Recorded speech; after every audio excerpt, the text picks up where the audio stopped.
You're aware of recent events in the last 24 hours, the uprising by the Alawites, the brutal crushing of the killing, the mass killing by Hayat Tahrir Sham in the villages, the way it's gone. I mean, things went ballistic at 5 a.m. yesterday. That's 5 a.m. It's now Saturday, 5 a.m. on Friday. But the things happened very quickly from then. But this started in one of the villages in the district of Jabl, the last town before Kardaha in Latakia. It started on Thursday. There were patrols going into the villages. There have been patrols going into the villages. On Thursday, an HTS, a Hayat Tahrir Sham patrol, went to one village, and this was one of the villages where the Tiger forces of Suhail al-Hassan, the Tiger forces are a tough militia-type group that fought with Bashar al-Assad. The Tiger forces were there. This was their home, Suhail al-Hassan's home village. They went to arrest people, and they did it in a provocative way, and the patrol was disarmed, beaten up, and sent back with no weapons. So the HTS obviously returned with many other people, and the local people retaliated. Now, Jabl is the place where more officers of the Syrian army come from than anywhere else, more than from Tartus or anywhere. Jabl was the recruiting ground. Very poor area. Even under Bashar al-Assad, kept poor. Now, these, extraordinary, isn't it? These people were hungry. They had no salaries. They used to get $40 a month or whatever. They had no salaries. They were grumpy. And they fought back against HTS. Now, meanwhile, in the town of Jabl, you have a Sunni minority, a significant Sunni minority. So what was happening in the villages, in the Alawite villages, fueled the anger of the Sunnis in Jabl. And then they squealed to HTS, and HTS, this led to a stronger intervention by Hayat Tahrir Sham, and they sent the non-Arab fighters in to deal with the Alawites. This fueled the anger of the local Alawites, so blood started to flow. Now, the Alawites, they're all interrelated, you understand. It's just, they're really connected in the community. Every Alawite knows, or in the villages anyway, they know each other. Most of the people in the Syrian coastal area, most of the males have been in the army, and because of the troubles in North Latakia in 2014, where many women were raped and so on, the people all have arms. Even the non-military people have arms in their homes. At one point in the worst of the fighting, some sold their Kalashnikovs in bad times for $1,000 because they were worth a lot of money in bad times. In good times, a Kalashnikov is only worth $200. So people also kept weapons in their homes. So people from the region of Kardaha took the checkpoint near the Russian air base, killing and capturing the Hayat Tahrir Sham people there. So Hayat Tahrir Sham returned with 27 cars. They were going to the village of the Tigers. That's where they were heading. 27 cars.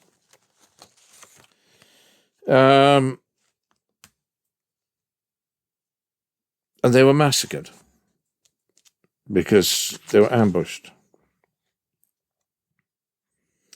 So then on another road, a convoy, we're talking yesterday, Friday, was ambushed, and it was carrying Al Jazeera journalists as well as, it was a big convoy, Hayat Tahrir Sham, and they were massacred. Some of the Al Jazeera journalists were killed.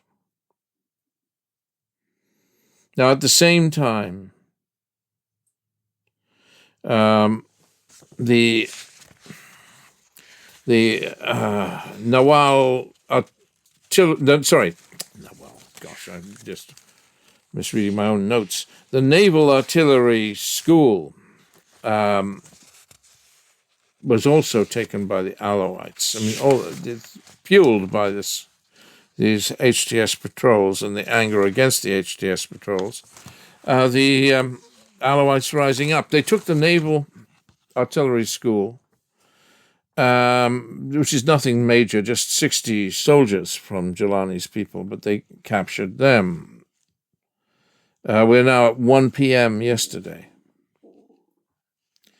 So Jilani decided in Damascus, they decided to go full force in retaliation. They even withdrew some of the fighters near the Euphrates, up in the northeast, who were being built up there, ready to attack the Kurds, to send them to Latakia. Right? Now, all this happened because people were sick of being treated like animals in Latakia. But up till now, there'd been nothing major. What happened yesterday was endorsed by two senior important figures in the Alawite world, or important to the Alawites. One was Qais Dalla. Now, Dalla was the strongest fighter for Maha, the Division 4, anyway, whatever. The 4th Division, the tank division. He was the strongest fighter for Maha. And Dalla is not a guy who sits behind a desk. He normally fights. He was high up in 4th Division. He had a bunch of loyal soldiers who did not question his orders. Most of the Alawites, of course, do not recognize the authority of Jilani. So when you have 500 or 600 people, like Dalla did in his chain of command, loyal people, they just need to bring 2 or 3 friends each. And you end up with 2,000, a rebel force of 2,000 trained Alawite soldiers. Well, these are the people who first went into action. They were followed by many others in a disorganized way. What triggered this passion was the fact that there was a helicopter flying over Jabl and Kardaha and throwing barrel bombs on the villagers and on the people, filming what they were doing and saying, you attacked us with barrel bombs, we're going to attack you with barrel bombs. This fueled the passion. Now, the helicopter was shot at by the Russian base, just warning shots. It was not shot down, but warning shot to keep away from the base. The poor Alawites understood this as meaning the Russians are with us. Well, they weren't. Indeed, they did. The Alawites didn't know that the day before, the Russians had gifted a ship, Thursday, gifted a ship full of diesel to Jilani. They never did this for Bashar al-Assad, right? The Russians gifted a ship full of diesel to Jilani. So you can see where Russian sympathies are lying. But the Russians issued a statement saying that there's nothing to do with us, what's going on in Latakia. But the Dalla guy he'd called for people to rise up. He was in an awkward position. Now, Dalla was close to Manaf Tlas, who was a general in the Republican Guard. So basically, Tlas has been flirting with Dalla for the last 2 months. The deal between the two men was that Tlas would become president of Syria in a counter-revolution, and Dalla would be number 2. So this time the Sunni was president and the Alawite was number 2. That was what they were talking about. Dalla assumed the Russians were supporting Tlas because his father, Mustafa Tlas, who was a strong man with Hafiz al-Assad, was Russia's man, Sunni. So Dalla assumed it was kind of D-Day for the Alawites. The only problem, God help them, what are they thinking? They had no ammunition, right? So people have been phoning everybody, crying out, where we need ammunition now. I mean, it would have been easy for them if they'd had ammunition. There's only access to the coastal area by 2 or 3 roads, three routes, 3 routes of access to the coastal area. It's easy to close access. You can have a couple of hundred men hiding behind rocks if they've got plenty of ammunition and RPGs and so on. But there was no support for this little action. All the Arab countries came out pro-Jilani, and the Russians were silent. So Jilani then asked all the Sunni to go to jihad against what he described as the remains of the old regime. Jilani, by the way, is the war name of al-Shara, the president of Syria, just in case we're getting confused here. But Al Jazeera, by the way, was meanwhile saying that this sort of mini uprising was in response to a command from Bashar. But that's not true. Bashar al-Assad, that's certainly not true. There is no Alawite anywhere in Syria who would lift a finger for Bashar al-Assad.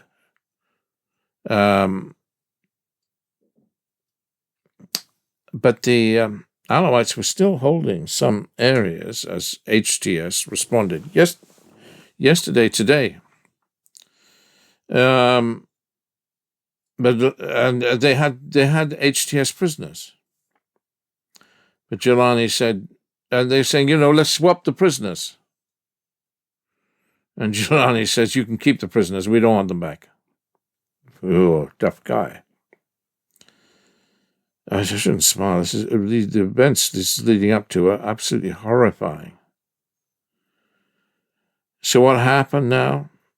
Hayat Tahrir al-Sham went into the villages and started slaughtering the villagers. Now this is like nothing you've seen. It's not like the Libyan civil war or the Sudanese civil war or what the Israelis are doing in Gaza. This is hands-on. They started slaughtering the villagers. Around 3,000 Alawites have been killed in the past 24 hours in the villages in systematic slaughter. It's not the way it was in Gaza, where there's kind of collateral damage. Well, you can't call it collateral damage, but this was hands-on killing. They're executing children. In Banias, they shot a baby. I mean, all this is videoed. These people are videoing what they're doing. Amjad Duba, a friend of a friend of mine, the nephew of Ali Juba, and all his brothers, but one, were decapitated in front of their mother. I mean, they spared one son because of his British passport. His mother screamed out, "Don't kill that boy." They killed all the others. "Don't kill that boy. He's British." They said, "The mother, go get his passport." She brought his passport. And they kissed him on the forehead and left. But he'd watched all of his brothers beheaded in front of him. Now Kardaha is the village of Kardaha. That's the Al-Assad home village, is encircled from every access route. Nobody knows what's happening in Kardaha. People have been, the Alawites have been humiliated, dragged out of cars, made to crawl, bark like dogs, and this kind of thing. And people outside, Alawites outside in the diaspora, are telling them not to react to this humiliation because it's what HGS want them to do, and they will be massacred. Well, now they've reacted, and that's what's happened. They've been massacred. From an Alawite perspective, the Dalagai and Manas Tilas chose the worst possible D-Day ever. You can't have a D-Day if you're not prepared for the D-Day. It's one thing to have a machine gun, but it's worthless without a line of supply that brings you ammunition. The Russians aren't going to give them ammunition. And curiously enough, Hezbollah in Lebanon is not interested in the moment. Not interested in supporting the Alawites and supplying ammunition. Terrible situation. By the way, they hired to Sham HTS. They have kidnapped many, many, many women. So now there are entire families hiding in the mountains. If you listen to Al Jazeera, they'll tell you that it's Iran, or they'll tell you it's Hezbollah, or they'll tell you it's Bashar. But it's not. It's what I have told you. It's a local thing. If it was Iran or Hezbollah, you would know it. There was another rich guy who had a unit called the Falcons of the Desert. He got involved, and then he got into a fight with Tala about who was to be leader. Pathetic. That didn't help. We're all talking now in the last 24 hours, all of this. Who paid the price? The poor people. Now,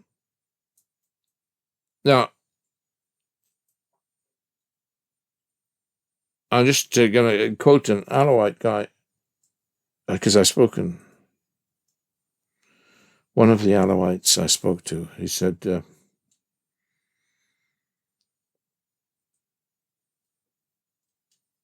Bashar was not involved. Bashar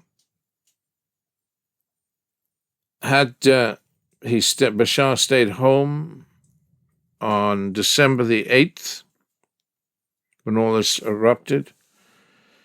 If he'd picked up a gun on December the 8th, despite the poor conditions, you would have found 100,000 Alawites who would. He's saying this, speaking to me as if he was speaking to Bashar. Bashar, if you had stayed at home on December 8th, despite the poor conditions, you would have found 100,000 Alawites who would have died with you. When this, despite the impoverished conditions of the Alawites You don't believe that? When Basil died, Basil, Bashar al-Assad's brother, died, remember, in a car crash? When he died, President Mubarak of Egypt came to the funeral and he said, "Ah, look at the condition of Kardaha. I would have improved the area I came from." He was shocked by how Hafiz was treating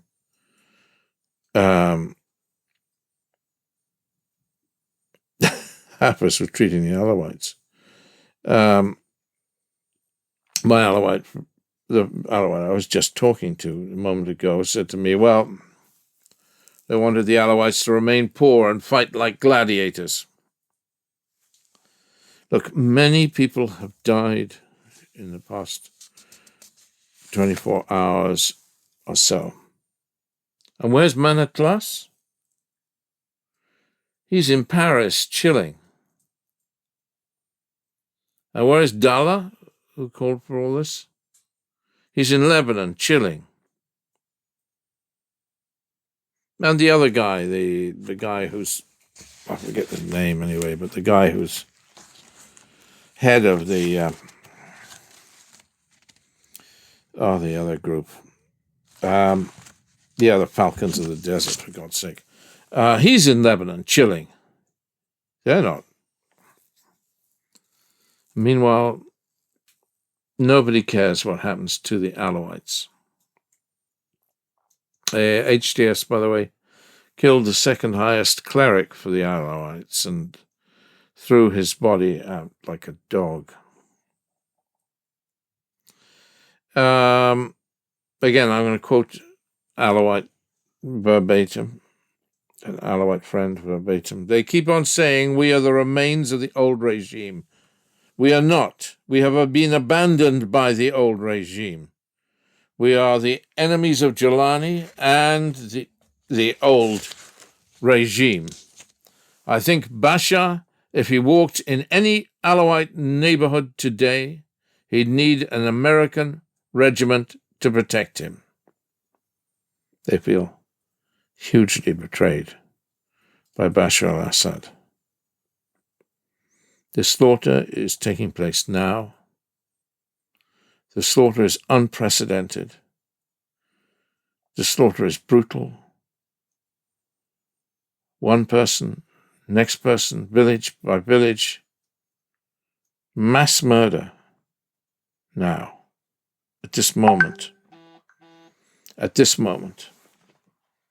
I'm looking at messages coming in from Syria all the time. I'll just look to see if there's anything I need to share with you. So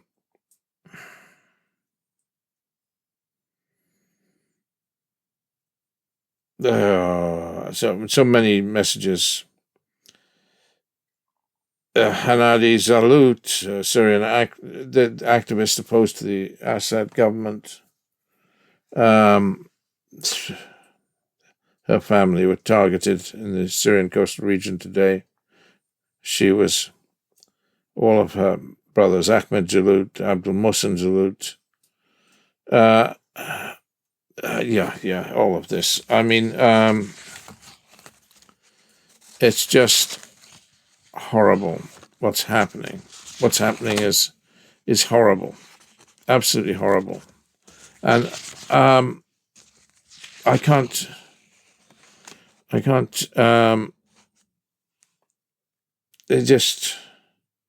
She's begging for the protection. Long live my mother.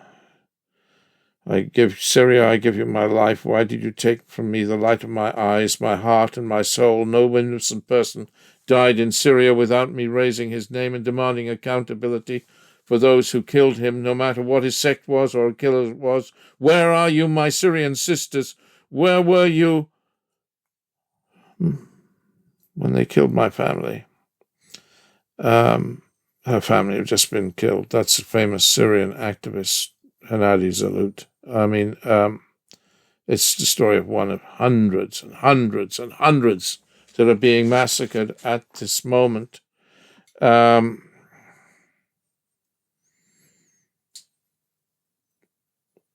I'm getting messages all the time, and if I went on, I would actually cry. It's a terrible situation right now.